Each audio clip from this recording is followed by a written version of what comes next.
رانا ثناء اللہ کے گھر جو حملے کا کیس تھا اس میں عمر ایوب شبلی فراز کو 10 سال قید ہوئی ہے۔ عمر ایوب شبلی فراز، زرتاج گل اور شیخ راشد شفیق ان کو 10 سال کی ہوئی ہے۔ ایم پی اے شیخ شاہد جاوید ان کو 3 سال، اسماعیل سیلہ ان کو 10 سال، کنول شوذب، احمد چٹھا، بلال اجاز ان کو بھی 10 سال کی سزا ہوئی ہے، اور فواد چودھری اور زین قریشی ان دونوں کو بری کر دیا گیا۔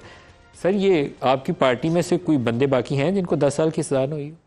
دیکھیں کافی ساروں کو 10 سال والے یہ ریپیٹ ہوئے ہیں، ریپیٹ ہو گئے، مگر 2 ایم پی ایز ہمارے جیسا آپ نے شاہد جاوید کا نام لیا، اسماعیل سیلہ صاحب کا لیا، بزرگ آدمی ہیں اسماعیل سیلہ صاحب، مور دین 70 ہیں، اب تو آج کل میڈیکلی بیمار بھی، اور ان کو بھی سزائیں دی ہیں۔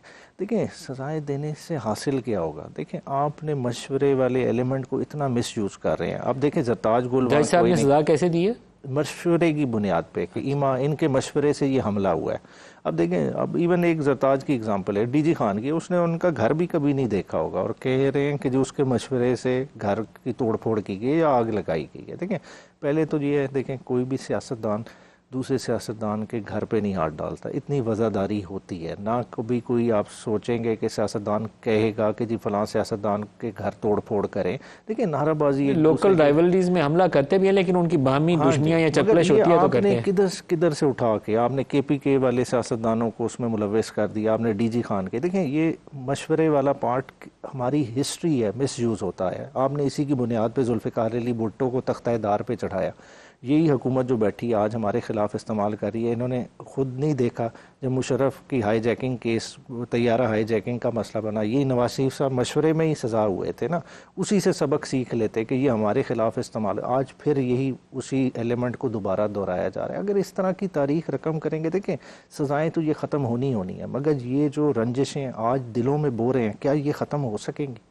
تو اگر یہ بنیاد اتنی کمزور ہے تو اس کا مطلب یہ ہوگا کہ اگلا کوئی تگڑی اسمبلی آ جائے تو وہ اپنے تمام اپوننٹ کو ایک کیس لکھے اور مشورے کی ماں کے اوپر ساری اسمبلی کو 10 سال کی سزا دے۔ یہ تو بہت ہی آسان، بالکل آسان طریقہ، اور 5 سال کے لیے انہیں بند رکھیں جب تک آپ کا اگلا الیکشن نہیں آتا۔ Very good. آپ بلال صاحب آپ کیا فرمائیں گے؟ یہ معاملہ کافی متنازع ہے یا اکارڈنگ ٹو لا ہے؟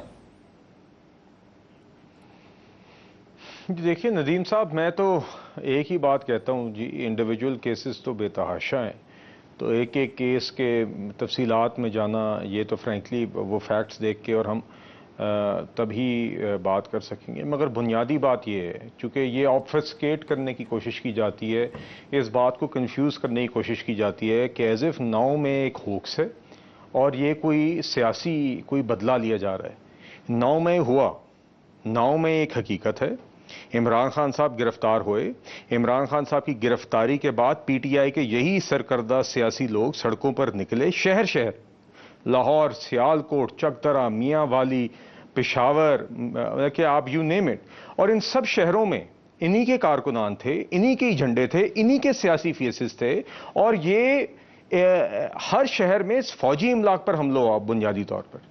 تو آپ اگر یہ کہتے ہیں کہ ایک جگہ پہ ایک روگ ایلیمنٹ نے وہاں پہ کر دیا، بھائی روگ ایلیمنٹ ایک شہر میں ہو سکتی ہے، کیا آپ راولپنڈی میں بھی جی ایچ کیو پر آپ کا حملہ ہو، آپ کا سیالکوٹ میں بھی فوجی املاک پر حملہ ہو، آپ کا لاہور میں بھی آپ کا جناح ہاؤس پر حملہ ہو، شہداء کی یادگاروں پر حملہ ہو، یہ ایک بالکل پلانڈ اٹیک ہوا ہے۔ اب اس کے بعد اگر آپ یہ کہتے ہیں کہ انڈیویجول کیسز کے اندر کہیں کوئی اونچ نیچ ہوئی ہے، بالکل جو شخص گناہ گار ہے، جس نے بھی جرم کیا ہے، اس کو سزا ہونا چاہیے، اور جو بے گناہ ہے اس کو رہا ہونا چاہیے، اور اس کے لیے ایک جوڈیشل پروسیس ہے۔ مگر ناؤ میں ہوا، ناؤ میں پی ٹی آئی نے ایک پلان کے تحت کیا، اور ناؤ میں بالکل اس کے اندر پی ٹی آئی کے لوگ ملوث تھے فرام ٹاپ ٹو باٹم۔ یہ بالکل میں ہرگز یہ میں نہیں مان سکتا، بلکہ میں سمجھتا ہوں کہ کسی کی بھی انٹیلیجنس کی یہ توہین ہے کہ آپ یہ کہیں کہ یہ پلان نہیں تھا، یہ ایک رینڈملی اتفاقاً 4-5 شہروں میں فوجی املاک پر حملہ ہو گیا، اس میں پلاننگ کی ایلیمنٹ نہیں تھی۔